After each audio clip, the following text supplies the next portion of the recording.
Oh, this Prakriti to be the womb of all beings, I am the source of that outcoming of the whole universe, and likewise the source of dissolution.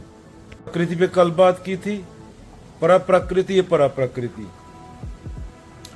और जो उच्चतम अवस्था बोला गया वो इन दोनों से परे है, परा और अपरा से।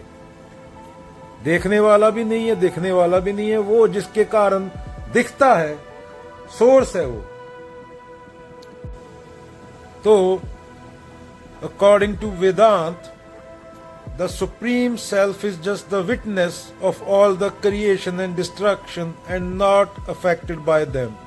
Again, आत्मा, परमात्मा, ब्रह्म सेम चीज है, ना वो पैदा होता है, ना मरता है, ना उसको काटा जा सकता है किसी हथियार से, ना उसको मारा जा सकता है, ना वो सोच में आता है, थॉट में आता है, थिंकिंग में आता है, ना वो टाइम स्पेस में आता है, वो इन सबसे परे है। अगर तुमने सोच लिया तो वो तुम्हारा अहंकार हो गया। परा प्रकृति, ये परा प्रकृति देखने और दिखने वाले को बोला गया है, वो दोनों एक दूसरे पे डिपेंड हैं, जिसके कारण जो कारण है, सब दिखता है, जो सोर्स है, उसको ब्रह्म बोला गया। मैंने अगेन बोला था कि उसको एक्सप्लेन नहीं किया जा सकता, पर बताने के कारण मैं बता रहा हूं। ये नहीं बोला जा रहा कि तू विटनेस है।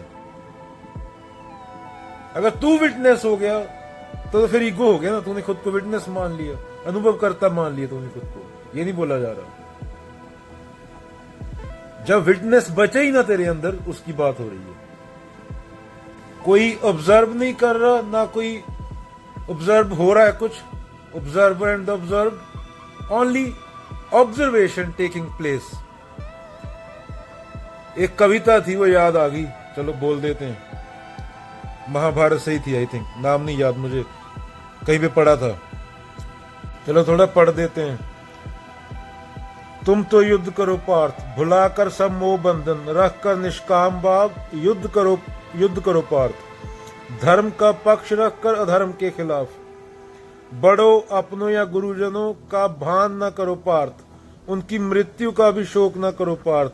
वे है अधर्मिकता के साथ, गंडीव उठाओ पार्थ, युद्ध करो अधर्मिकता का विनाश। मृत्यु अटल है, निश्चित है, निश्चित रहो पार्थ, पकड़कर धर्म का हाथ। अधर्म के शत्रु का वध करना नहीं कोई पाप।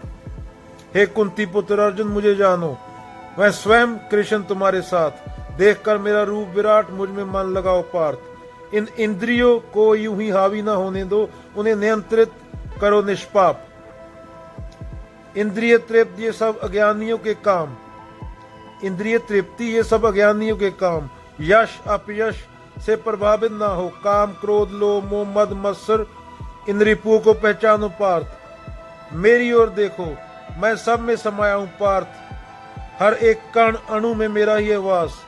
भक्तों को मैं अजन्मा विनाशी, विनाश करता हूं पूर्णता ज्ञात। धारा पर हो जब अधर्म प्रचंड, विनाश हो जब सत्य अखंड। आता हूं मैं बारंबार हर युग हर काल, करने को बुराई का विध्वंस। अंततः तुम भी द्वंद करो पार्थ, खोलो मुक्ति का मार्ग।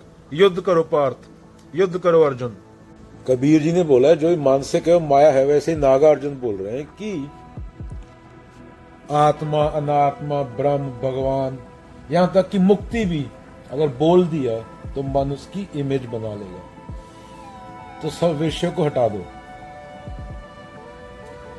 क्योंकि विषय तेरे अहंकार का ही रूप है। जब तू सोच लेता है कोई शब्द मोक्ष, जिसके बारे में बोला नहीं जा सकता, निर्वाण मुक्ति, तो वो भी तेरे मन का विषय ही हो गया, एक तरह विषय ही हो गया। तो सब विषय को हटा दो, क्लीन कर दो पूरा। नागार्जुन बोलते हैं, पत्थर पूजे हरि मिले तो मैं पूजूं पहाड़, तासे तो चक्की बलि पीस खाए संसार। जो चक्की को बलि कह रहा है, कबीर जी कहने का भाव वो है, वो भी धोखे में है।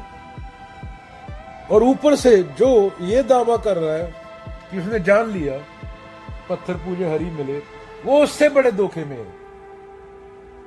दोनों जगह पे माया है, दोनों जगह पे द्वैत है। कबीर जी कहने का भाव बहुत गहरा होता है। कि ये दोनों समझाने की बात है कि ये दोनों धोखे में हैं, दोनों अहंकार के रूप है। पहला वाला, पत्थर पूजे हरी मिले तो मैं पूजूं पहाड़, जो पत्थर पूज रहा है। अभी किसी ने बोल दिया अलग तरीके से कि मैंने ब्रह्म को जान लिया, कोई बाबा आया, मैंने ये जान लिया, वो जान लिया, तुम बीज हो, मैं फूल की तरह खिल गया। और दूसरा आ गया कि इनसे तो चक्की बली पीस खाए संसार। वो जब तक चक्की हो चाहे भगवान हो, तेरा मेंटल इमेज बन गया, वो माया है। कबीर जी इस बात को क्लियर भी करते हैं आगे, जो मन से ना उतरे माया कहिए सोए। तो ये दोनों से आगे जाके कबीर जी क्या बोलते हैं कि ये दोनों ही माया है, कि ये दोनों ही सही नहीं है, क्योंकि ये मानसिक है। और जो मानसिक है उसका सत्य से कोई लेन देन नहीं है, और सत्य के साथ एक हुआ जा सकता है, उसको जान नहीं जा सकता। जैसे अंधेरा और उजाला कभी मिल नहीं सकते। तू करता तू हुआ, मुझ में रहा ना हूं, जब आपा पर का मिट गया जिद देखूं ते तू। तो सत्य के साथ, सच के साथ एक हुआ जा सकता है, उसको जाना नहीं जा सकता, क्योंकि जानने के लिए दो होने चाहिए ना। अगर एक ही है तो एक को, खुद को, सत्य खुद को कैसे जान पाएगा? जानने के लिए दूसरा होना चाहिए ना। सत्य ही है और कुछ है नहीं उसके अलावा, तो सत्य खुद को कैसे जान पाएगा? और उसको जानने की जरूरत भी क्या है? तू है, तेरे सामने कोई और बंदा खड़ा है और चीज है, तू उसके बारे में जान सकता है, जब कुछ है ही नहीं तो कौन किसको जानेगा?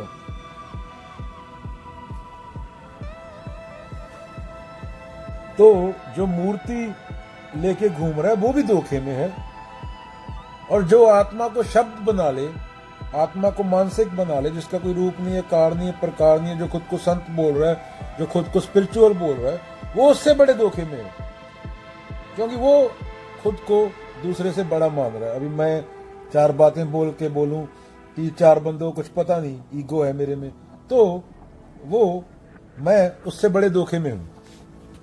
उसका मेरे को दिख रहा है वो धोखे में है, पर मुझे खुद का ही दिख रहा कि मैं कितने बड़े धोखे में हूं।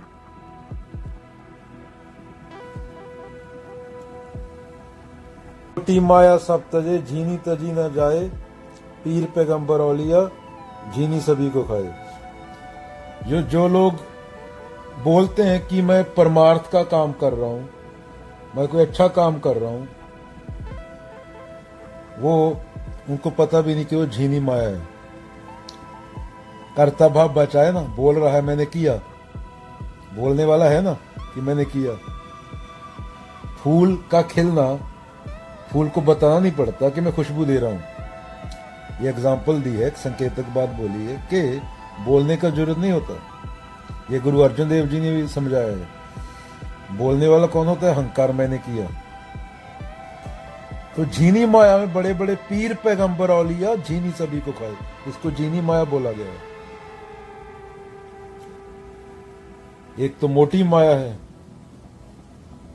उसका तो चलो त्याग कर देते हैं लोग, पर ये झीनी है कि करने वाला मैं हूं, ये भाव अंदर रह जाता है। ये भाव अंदर है, इसका मतलब अहंकार है, ईगो है। और ईगो से और बढ़ती जाती है, थोड़ी ईगो से ज्यादा ज्यादा ज्यादा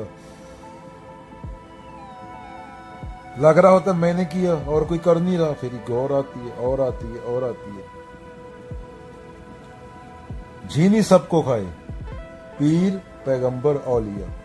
कर्तव्य है ना, कृष्ण ने बोला गीता में, अर्जुन तुम करता नहीं हो।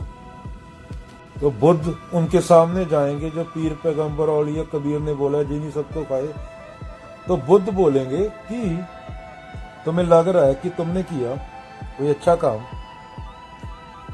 तुम्हें ही तो लग रहा है ना, इसको लग रहा है वो कौन है?